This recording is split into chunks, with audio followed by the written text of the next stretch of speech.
Hi hello friends, ಎಲ್ಲರೂ ಹೇಗಿದ್ದೀರಾ? ನಾನು ಕೂಡ ಚೆನ್ನಾಗಿದ್ದೀನಿ, ನೀವು ಕೂಡ ಚೆನ್ನಾಗಿದ್ದೀರಾ ಅಂತ ಭಾವಿಸ್ತಾ welcome back to my YouTube channel. ನಾನು ನನ್ನ ಲೈಫ್. ಇವತ್ತು ಫ್ರೆಂಡ್ಸ್ ನಾನು ಯಾವುದ್ರ ಬಗ್ಗೆ ಮಾತಾಡ್ತಾ ಇದ್ದೀನಿ ಅಂತ ಆಲ್ರೆಡಿ ನಿಮಗೆ ಗೊತ್ತಿರುತ್ತೆ. ಸೊ ಹೌದು, ತುಂಬ ಹೆಚ್ಚಾಗಿ ಕಮೆಂಟ್ ಬರ್ತಾ ಇರೋವಂಥದ್ದು, ಮಗುಗೆ ಅವಾಗವಾಗ ಹುಷಾರು ತಪ್ತಾ ಇರುತ್ತೆ, ತುಂಬ ಕಿರಿಕಿರಿ ಮಾಡ್ತಾ ಇರುತ್ತೆ, ಏನು ಮಾಡೋದು? ಹಾಸ್ಪಿಟ್ಲಿಗೆ ತೋರಿಸಿದ್ರೂ ಕೂಡ ಅವಾಗವಾಗ ಸ್ವಲ್ಪ ಸರಿ ಹೋದರೆ ಮತ್ತೆ ಹುಷಾರು ತಪ್ತಾರೆ ಮಕ್ಕಳು. ಸೊ ಏನು ಮಾಡಬೇಕು ಅಂತ ಗೊತ್ತಾಗ್ತಾಯಿಲ್ಲ ಅಂತ ಕಮೆಂಟ್ಗಳು ಆದಷ್ಟು ಈ ಥರದ ಒಂದು ಕಮೆಂಟ್ಗಳೇ ಬರ್ತಾ ಇದೆ. ಸೊ ಹಾಗಾಗಿ ಇವತ್ತು ನಾನು ಏನು ಫಾಲೋ ಮಾಡ್ತೀನೋ ಆ ಒಂದು ಟಿಪ್ಸ್ಗಳನ್ನು ನಿಮ್ಮ ಹತ್ರ ಶೇರ್ ಮಾಡ್ಕೊತಾ ಇದ್ದೀನಿ. ಸೊ ನಾನು ಯೂಶಲಿ ಸಂಜೆ ಹೊತ್ತು ಯಾವಾಗಲೂ ಕೂಡ ಲಲಿತಾ ಸಹಸ್ರನಾಮ ಮತ್ತು ಈ ಒಂದು ದೇವ್ರ ಸಾಂಗ್ಗಳನ್ನು ಹಾಕ್ತಾ ಇರ್ತೀನಿ. ಅಂದರೆ ಲಕ್ಷ್ಮೀದಾಗಿರ್ಬೋದು, ಲಕ್ಷ್ಮೀ ಶತನಾಮಾವಳಿಗಳು, ಹಾಗೆ ಕನಕದಾರ ಸ್ತೋತ್ರ, ಈ ರೀತಿಯ ಶ್ಲೋಕಗಳನ್ನು ಮನೆಯಲ್ಲಿ ಹಾಕ್ತಾ ಇರ್ತೀನಿ. ಸೊ ಇದರಿಂದ ಆದಷ್ಟು ಎಷ್ಟೋ ನೆಗೆಟಿವಿಟಿ ಎನರ್ಜಿ ಏನಿರುತ್ತೋ ಮನೆಯಲ್ಲಿ ಅದಷ್ಟು ಕೂಡ ಹೊರಗಡೆ ಹೋಗುತ್ತೆ. ಹಾಗೆಯೇ ಪಾಸಿಟಿವ್ ವೈಬ್ಸು ತುಂಬ ಚೆನ್ನಾಗಿರುತ್ತೆ ಮನೆಯಲ್ಲಿ. ಸೊ ಒಂದು ದಿನ ನೀವು ಆ ರೀತಿ ಟ್ರೈ ಮಾಡಿ, ನೆಕ್ಸ್ಟ್ ನಿಮಗೆ ಆ ರೀತಿ ಇರಬೇಕು, ಆ ರೀತಿ ಹಾಕಬೇಕು ಅಂತ ಅನ್ನಿಸ್ತಾ ಇರುತ್ತೆ. ಅಷ್ಟು ಪಾಸಿಟಿವ್ ವೈಬ್ಸ್ ಇರುತ್ತೆ. ಸೊ ಇದಕ್ಕೂ ಮಕ್ಳಿಗೂ ಏನಪ್ಪ ಸಂಬಂಧ ಅಂತ ಹೇಳಿದ್ರೆ, ಸೊ ನಾವು ಎಷ್ಟೇ ಆಸ್ಪತ್ರೆಗೆ ತೋರಿಸಿದ್ರೂ ಕೂಡ ಮಕ್ಕಳು ಹುಷಾರಾಗ್ತಾ ಇಲ್ಲ, ಅವಾಗವಾಗ ಹುಷಾರು ತಪ್ತಾ ಇದ್ದಾರೆ ಅಂದರೆ ಸೊ ಹಾಸ್ಪಿಟ್ಲದ್ದು ಒಂದೇ ಅಲ್ಲ, ಸೊ ಬೇರೆ ಒಂದು ನೆಗೆಟಿವಿಟಿ ಎನರ್ಜಿಗಳಿಂದ ಕೂಡ ಈ ರೀತಿ ಮಕ್ಕಳು ಆಗ್ತಾ ಇರುತ್ತೆ ಆವಾಗವಾಗ. ಹಾಗಾಗಿ ನಾವು ಅಲ್ಲಿಂದನೇ ಓಡಿಸ್ಬೇಕು ಅಂತಲೇ ಒಂದಷ್ಟು ಟಿಪ್ಸ್ಗಳನ್ನು ನಾನು ನಿಮ್ಮ ಹತ್ರ ಶೇರ್ ಮಾಡ್ತಾ ಇರುವಂಥದ್ದು. ಸೊ ನಾವು ಆಸ್ಪತ್ರೆ ಜೊತೆಗೇನೆ ಈ ರೀತಿಯ ಒಂದು ಟಿಪ್ಸ್ಗಳನ್ನು ಮನೆಯಲ್ಲಿ ಫಾಲೋ ಮಾಡ್ತಾ ಬಂದರೆ ನಿಜಕ್ಕೂ ಕೂಡ ಮನೆಯಲ್ಲಿ ಎಲ್ಲ ರೀತಿಯಲ್ಲೂ ಕೂಡ ಮಕ್ಕಳ ಆರೋಗ್ಯದಲ್ಲಾಗಿರ್ಬೋದು, ಬೇರೆ ಒಂದು ಗಂಡ ಹೆಂಡತಿಯ ಜಗಳ ಆಗಿರ್ಬೋದು, ಬೇರೆ ಏನೇ ಸಮಸ್ಯೆ ಇದ್ದರೂ ಕೂಡ ಎಲ್ಲವೂ ಕೂಡ ಕಾಲಕ್ರಮೇಣ ನಿಧಾನವಾಗಿ ಎಲ್ಲವೂ ಕೂಡ ಸರಿ ಹೋಗುತ್ತೆ. ಅಷ್ಟು ಪವರ್ಫುಲ್ ಇರುತ್ತೆ. ಸೊ ಸಂಜೆ ಹೊತ್ತು ಏನು ಹೆಣ್ಮಕ್ಳು ದೀಪ ಹಚ್ಚಿ ಪೂಜೆ ಮಾಡೋದೇ ಒಂದು ಕಳೆ.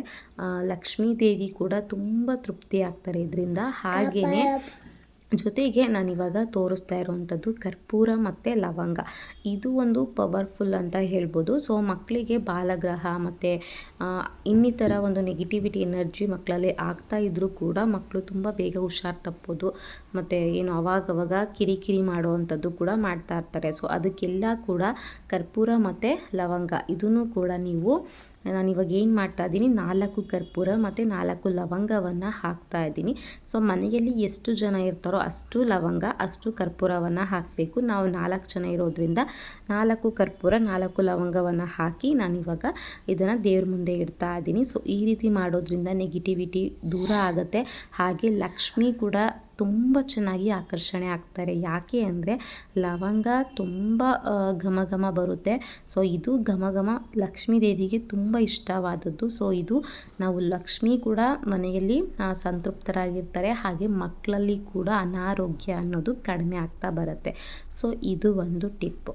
ನೆಕ್ಸ್ಟು ಇನ್ನೊಂದು ಏನಪ್ಪ ಅಂತ ಹೇಳಿದ್ರೆ, ಇದು ಒಂದು ಧೂಪದ ಕಲ್ಲು. ಸೊ ಧೂಪದ ಕಲ್ಲು ಈ ರೀತಿ ಕೂಡ ಸಿಗುತ್ತೆ, ಮತ್ತು ಧೂಪದ ಪೌಡ್ರು ಸಿಗುತ್ತೆ. ನಿಮಗೆ ನೀವು ಯಾವ ರೀತಿನಾದರೂ ತಂದು ಇಟ್ಕೊಬೋದು.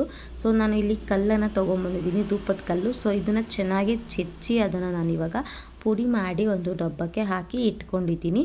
ಸೊ ಯಾವಾಗಲೂ ತೊಗೊಬಂದು ಈ ರೀತಿ ಪುಡಿ ಮಾಡಿ ಡಬ್ಬಕ್ಕೆ ಇಟ್ಕೊಂಡಿರ್ತೀನಿ. ಸೊ ಆನಂತರ ನಾವು ಏನು ಬೇಡ ಅಂತ ಹೇಳಿ ತೆಂಗಿನಕಾಯಿ ಚಿಪ್ಪನ್ನು ಬಿಸಾಕ್ತೀವೋ ಅದರಿಂದ ಕೂಡ ನಮಗೆ ಉಪಯೋಗ ಇದೆ. ಲಾಸ್ಟ್ ಒಂದು ವಿಡಿಯೋದಲ್ಲಿ ನಾನು ಕೂಡ ಹೇಳಿದ್ದೆ. ಇದನ್ನು ನಾನು ಧೂಪ ಹಾಕೋದಕ್ಕೆ ಪ್ಲೇಟನ್ನು ಇಟ್ಟಿದ್ದೀನಿ. ನಾನು ಯಾವಾಗ ದೇವ್ರ ಸಾಮಾನು ತೊಳಿತೀನೋ ಆವಾಗ ಅದನ್ನು ತೊಳಿತೀನಿ.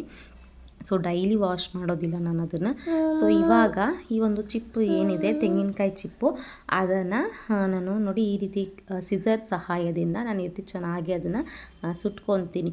ಊರುಗಳ ಕಡೆ ಆದರೆ ಅಂಡೆ ಒಲೆ ಇರುತ್ತೆ, ಸೊ ನೀರು ಕಾಯಿಸೋ ಒಲೆ ಇರುತ್ತೆ, ಅದರಲ್ಲಿ ಹಾಕ್ಬೋದು. ಬಟ್ ಆದರೆ ಇಲ್ಲಿ ಆ ರೀತಿ ಇರೋದಿಲ್ಲ. ಹಾಗಾಗಿ ನಾನು ಗ್ಯಾಸ್ ಸ್ಟವನ್ನು ಯೂಸ್ ಮಾಡಿಕೊಂಡು ಈ ರೀತಿ ಚೆನ್ನಾಗಿ ಅದನ್ನು ಸುಟ್ಕೊತೀನಿ. ಚೆನ್ನಾಗಿ ಕೆಂಡ ಮಾಡ್ಕೊಬೇಕು. ಅದನ್ನು ಕೆಂಡ ಆದಮೇಲೆ ಅದನ್ನು ಆರಿಸಿ ಈ ರೀತಿ ನಾವೇನು ಚಚ್ಚಿ ಇಟ್ಕೊಂಡಿದ್ದೀವೋ ಧೂಪದ ಕಲ್ಲು ಅದನ್ನು ಹಾಕ್ತಾಯಿದ್ದೀನಿ. ಪುಡಿ ಮಾಡಿ ಇಟ್ಕೊಂಡಿದ್ದು ತುಂಬ ಚೆನ್ನಾಗಿ ಹೊಗೆ ಬರುತ್ತೆ. ಆವಾಗ ನಮ್ಮನೇಲಿ ಏನೇ ನೆಗೆಟಿವಿಟಿ ಎನರ್ಜಿ ಇದ್ದರೂ ಕೂಡ ದೂರ ಆಗುತ್ತೆ.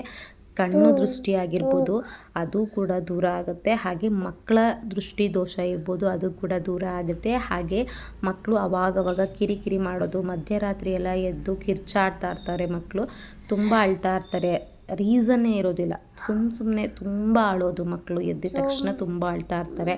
ಹಾಗೆಯೇ ಏನು ಹುಷಾರು ತಪ್ತಾರೆ ಅಂತ ಹೇಳಿದ್ರಿ ಅಲ್ವಾ, ಯಾವಾಗ ನೋಡಿದ್ರು ಅವಾಗ ಹುಷಾರು ತಪ್ತಾ ಇರ್ತಾರೆ, ಆಸ್ಪತ್ರೆಗೆ ಎಷ್ಟೇ ತೋರಿಸಿದ್ರು ಗುಣ ಆಗ್ತಾಯಿಲ್ಲ ಅಂತ ಹೇಳಿದ್ರು ಕೂಡ ಈ ರೀತಿಯ ಒಂದಷ್ಟು ಟಿಪ್ಸ್ಗಳನ್ನು ಫಾಲೋ ಮಾಡೋದ್ರಿಂದ ಮನೆಯಲ್ಲಿ ಪಾಸಿಟಿವ್ ವೈಬ್ಸ್ ಜೊತೆಗೆ ಲಕ್ಷ್ಮೀ ಕೃಪಾ ಕಟಾಕ್ಷದ ಜೊತೆಗೆ ಮಕ್ಕಳ ಆರೋಗ್ಯದ ಜೊತೆಗೆ ಗಂಡ ಹೆಂಡತಿಯ ವಿರಸ ಜಗಳ ಅದರ ಜೊತೆಗೆ ಮನೆಯಲ್ಲಿ ಇನ್ನಿತರ ಏನೇ ಪ್ರಾಬ್ಲಮ್ಸ್ ಇದ್ದರೂ ಕೂಡ ಎಲ್ಲವೂ ಕೂಡ ಕಾಲಕ್ರಮೇಣ ಕಡಿಮೆ ಆಗ್ತಾ ಬರ್ತಾ ಇರುತ್ತೆ. ಹಾಗೆ ಜೊತೆಗೆ ನಾವು ಅದನ್ನು ಮನೆಗೆಲ್ಲ ಕಡೆಯೂ ತೋರಿಸ್ಬೇಕು, ಎಲ್ಲ ಮೂಲೆ ಮೂಲೆಗೂ ಕೂಡ ಈ ರೀತಿಯ ಧೂಪವನ್ನು ಹಾಕಿ ತೋರಿಸ್ಬೇಕು.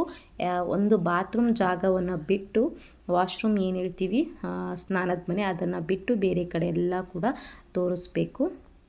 ಸೊ ಈ ರೀತಿ ಮಾಡೋದ್ರಿಂದ ಎಷ್ಟೋ ನೆಗೆಟಿವಿಟಿ ಕಡಿಮೆ ಆಗುತ್ತೆ, ಹಾಗೆ ಪಾಸಿಟಿವಿಟಿ ಚೆನ್ನಾಗಿರುತ್ತೆ ಮನೆಯಲ್ಲಿ, ಹಾಗೆ ಲಕ್ಷ್ಮಿಯ ಒಂದು ಕೃಪೆ ಕೂಡ ಚೆನ್ನಾಗಿರುತ್ತೆ, ಮಕ್ಕಳಲ್ಲಿ ಕೂಡ ಆರೋಗ್ಯ ಸುಧಾರಿಸುತ್ತೆ.